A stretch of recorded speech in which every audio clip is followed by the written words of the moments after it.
7 Odd Habits of Intelligent INFJs, explained. INFJs, let's be real, people often don't know what to make of you. You're the quiet genius in the room, the one who can intuitively sense someone's emotions yet also challenge them with laser-sharp logic.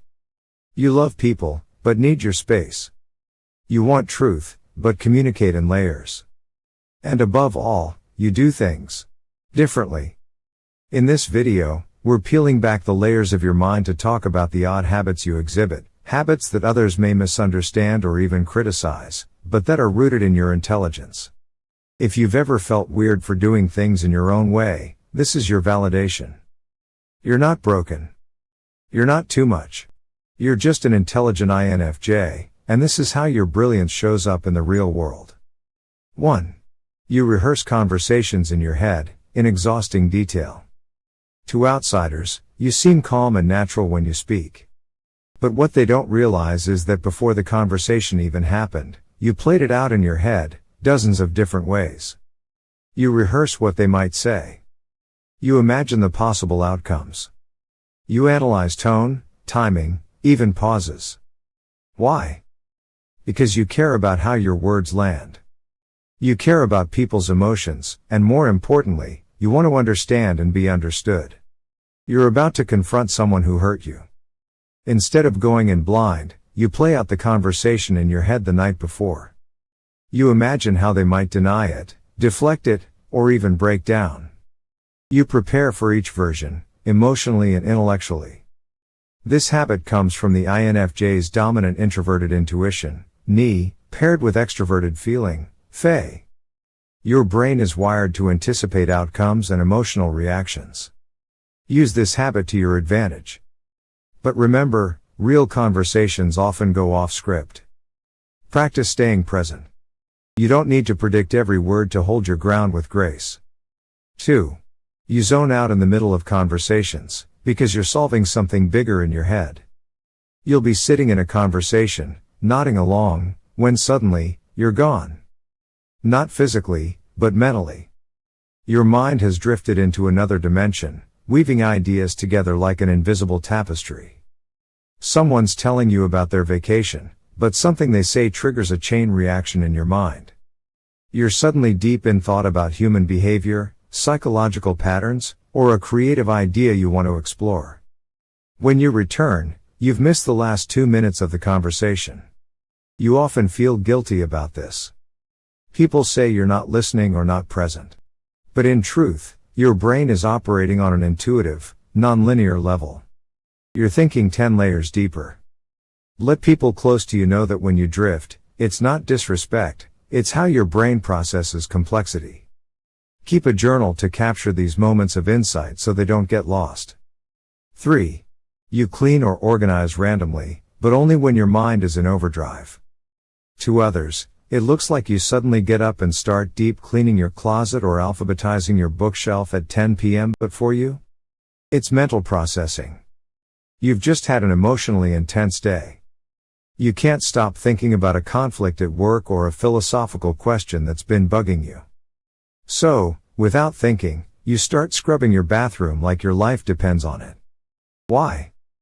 Because your body needs to move while your brain processes the storm. INFJs integrate internal chaos through external order. Your actions are metaphors. When your mind is cluttered, you organize your space to bring clarity. Stop shaming yourself for this. It's not procrastination, it's how you process. Build in structured cleaning or organizing time when you're feeling overwhelmed. It's therapy in motion. 4. You obsess over meaning, even in the smallest things. You don't just watch a movie. You analyze the symbolism. You don't just hear a compliment, you deconstruct the tone, timing, and subtext. You seek meaning in everything, and that's what makes you an oddity to those who prefer surface-level experiences. A friend texts you okay. You don't just take it at face value. You start wondering, are they mad? Are they sad? Is there tension they're not saying? And while others shrug it off, you spiral into decoding the message.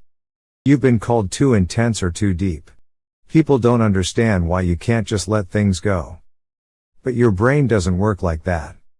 You're wired for depth. Channel this need for depth into something creative, writing, music, design, even deep conversations with other intuitives. Don't waste it trying to decode the shallow. 5. You can't let go of an idea until it's fully formed. Once a thought grips you, you can't let it go.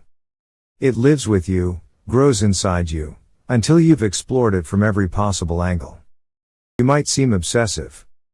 But this is how you build your greatest insights. You read a line in a book about time being nonlinear. That thought won't leave you. You think about it in the shower. You Google quantum physics. You journal for hours. People think you're spiraling, but really, you're unlocking a new framework. This is need dominance in full swing. You need time alone to process ideas deeply, often obsessively, because your mind doesn't settle for shallow. Trust this process. Create rituals that help you explore without burnout.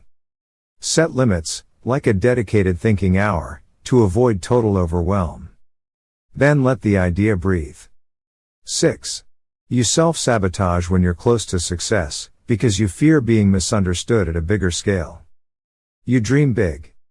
You plan in detail. But when success is just around the corner, you pause. You hesitate. You second guess. Because with more visibility comes more misunderstanding, more noise, more vulnerability. You've been working on a blog, a podcast, a project. You're ready to launch. But at the last minute, you panic. What if people don't get it? What if you're seen as too much? What if your truth is met with silence? INFJs crave authenticity, not applause. You want impact, but only if it's real. And that fear of being misunderstood at scale keeps you small. Start anyway. Share anyway. Your people will find you. And even if most don't understand, you weren't meant for most. You were meant for those who feel you. 7. You mirror others, even when you don't mean to. You adapt. You absorb. You take on other people's energy, speech patterns, even emotional states. You're like a human chameleon, but it's not manipulation. It's subconscious empathy. You're talking to someone who's anxious, and suddenly you feel anxious. You start matching their tone and rhythm. Later, you walk away wondering, why do I feel like I became them? This habit can feel like a blessing and a curse. You're deeply connected, but you sometimes lose yourself. You adapt so much that you forget who you were before the interaction. After intense social time, take solitude. Recenter. Journaling, meditating, or even sitting in silence can help you reconnect with your voice. It's okay to feel others, but don't lose yourself in the process. INFJ, if you saw yourself in these habits, if you've ever felt weird, out of place, or even broken, let this be your reminder, your odd is your edge. These habits are not flaws. They are signs of a deep, intelligent, emotionally attuned mind. You don't need to fit into a mold that wasn't made for you. You were built to break it. So, own your inner world. Nurture your unique rhythm. And when you're ready, share your strange brilliance with the world. Because that's what we need more of. If this resonated with you, tell me in the comments, what's one odd habit you used to be ashamed of, but now understand as a strength? Like, subscribe, and stay connected for more INFJ insights. You are not alone, and your weird is welcome here. Stay safe, and see you in the next one.